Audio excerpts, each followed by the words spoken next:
to get people's minds around is we talk about 5 difficult personalities: the naysayer, the aggressor, the dominator. But what I wanted them to really reinforce to them is basically I asked them to, hey, cross out that word personalities and let's just talk about behaviors. Because if we personalize the behavior, we will attribute it to a person's character, and then that self-narrative will actually influence the way we behave around them. So this comes back to Morabian's model of communication. If I have a belief that David is a naysayer, well, my body language and my tone of voice is going to actually be affected in such a way that I'm going to speak to him like a naysayer, where I might be much more critical about his ideas, or I might be, overly assertive in some respects if I feel he's being overly negative without coming to the table with solutions. So again, this is where Morabian's model comes into play, because when we develop these narratives about people, when it's really about behaviors they're demonstrating, it's not the person per se, then, we begin to create strategies for how we communicate to them or at them. And in many ways, that reinforces their behavior. And by reinforcing that behavior, they'll continue to act in that way. And so it becomes a self-reinforcing mechanism that becomes very difficult to break. One thing that we're going to study in the next class is about the ladder of inference and how there's a reflexive loop. We go looking for data that supports our beliefs.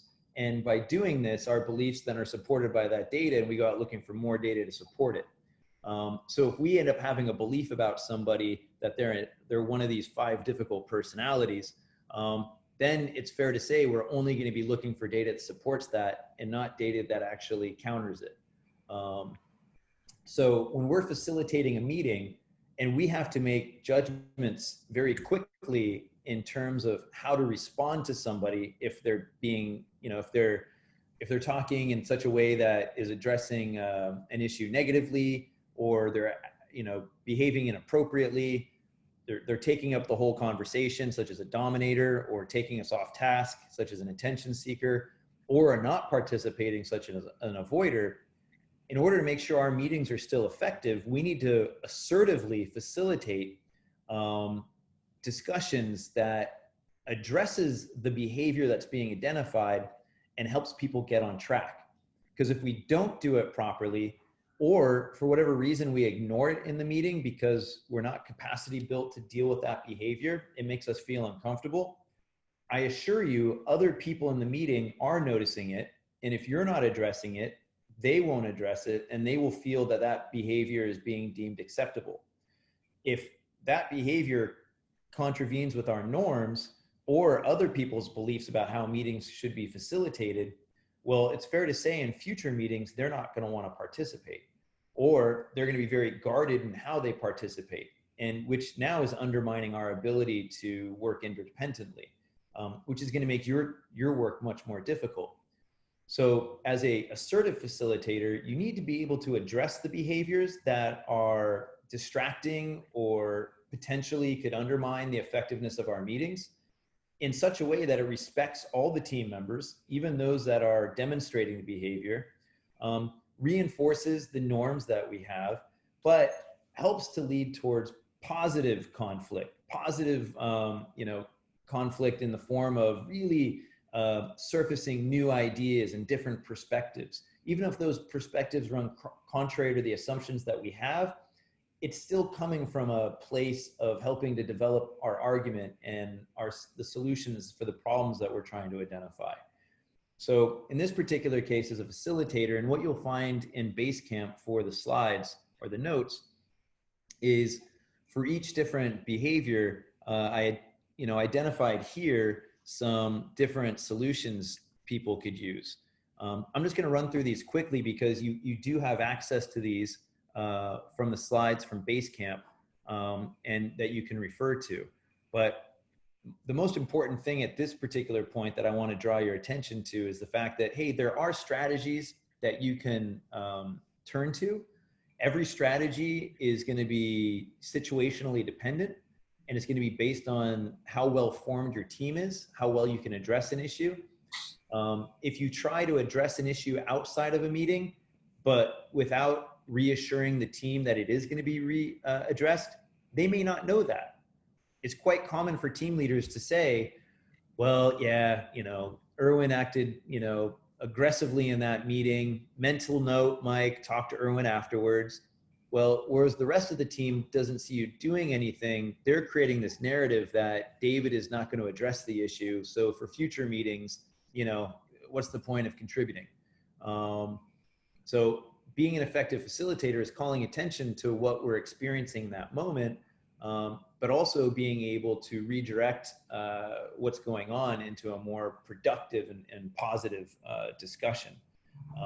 And that's the important thing about understanding these 5 difficult behaviors. A lot of middle leaders, such as yourself, don't take into account that aspect of the job, largely because they want to believe that people will communicate effectively or professionally. We know what it all looks like, or that during these types of meetings, people behave in a certain way that you shouldn't have to take that into account.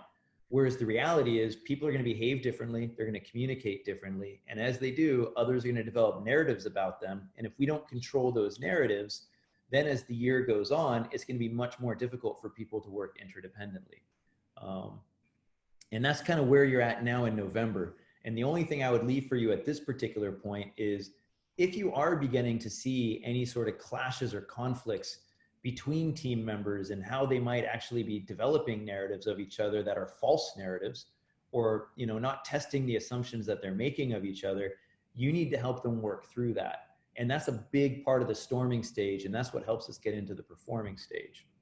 Now, really the last part of today's discussion is just to help you understand how to prepare for the next class.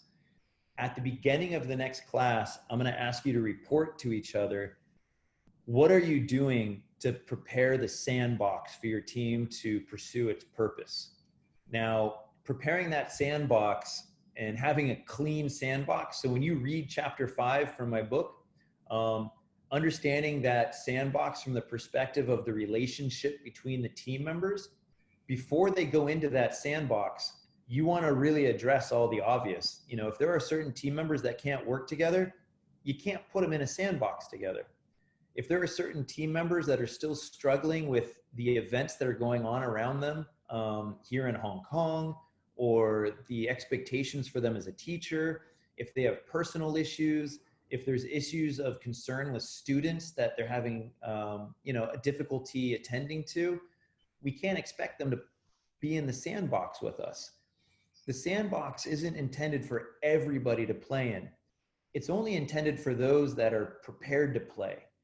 And this doesn't mean you need to exclude team members, but as a team leader, this is a great opportunity for you to acknowledge for the fact that, hey, Dave, if you're the team leader and Erwin is your team member, it's a great opportunity for you to go to Erwin and say, hey, look, Erwin, I know you're dealing with some personal matters right now, and it's going to be difficult for you to attend to the needs of the team.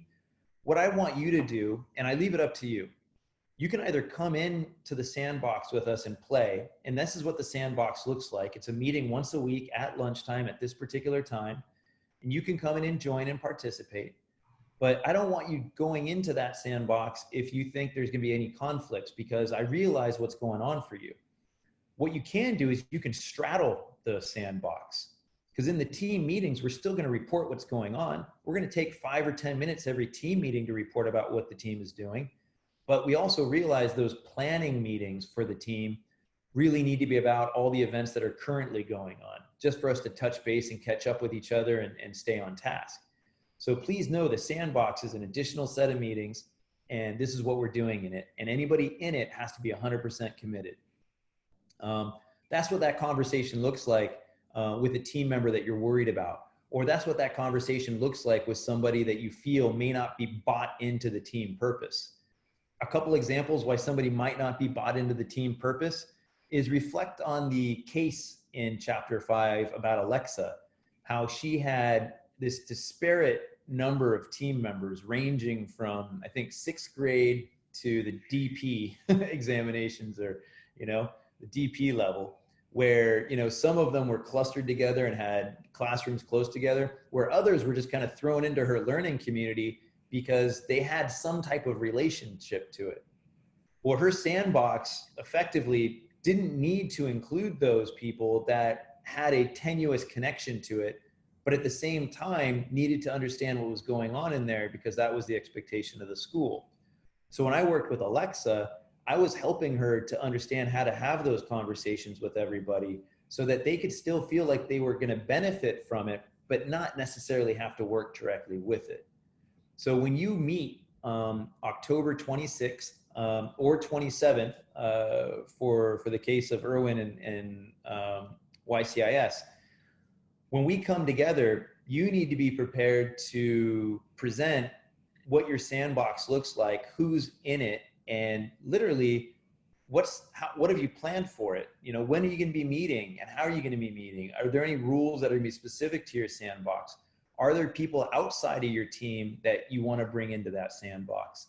And just report to your colleagues and peers in that workshop about what your conception of the sandbox is, because if you can articulate it to the people in that workshop, you should be able to effectively be able to articulate it to the people that you want in the sandbox and the people that are actually going to have an effect or some type of ability to influence the work in the sandbox. Because if we can articulate that vision, we're going to be much more likely to influence the people that are going to influence our ability to pursue that purpose. So just a couple things to think about and to end this webinar on. When we come into November 26, 27, think about the sandbox. What stage of development is your team in? Are the goals appropriate for that stage? If the goals that you're pursuing for your outcome aren't appropriate, scaffold them differently so that it takes into account what the needs of the team are.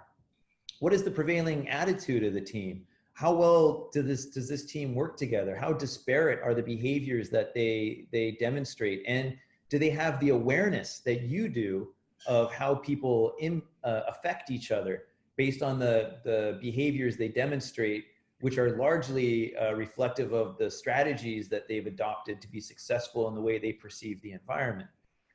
And lastly, really, is the capacity. Does the team have the time and the resources to do what you want to do? Otherwise, when you structure that sandbox, you're going to need to take into account, can you actually ask more of the people that are going to be in there? And by doing that, we're just taking a realistic assessment of what we can do in the time that we have. And just like Alexa in the case study in chapter 5, do we limit ourselves just to the rest of the school year? Or based on our understanding, will I be the team leader next year, and therefore I can scaffold in such a way that some of the activities happen this year and some of them happen next year, and start building that sort of expectation for how the team will develop over the course of 2 years, which will be much more reassuring to the team as well, knowing that this is going to be broken down in such a way that they have time to get their heads around it, develop the actual capacity they need to pursue it, and being realistic in terms of how they're going to do it, especially interdependently.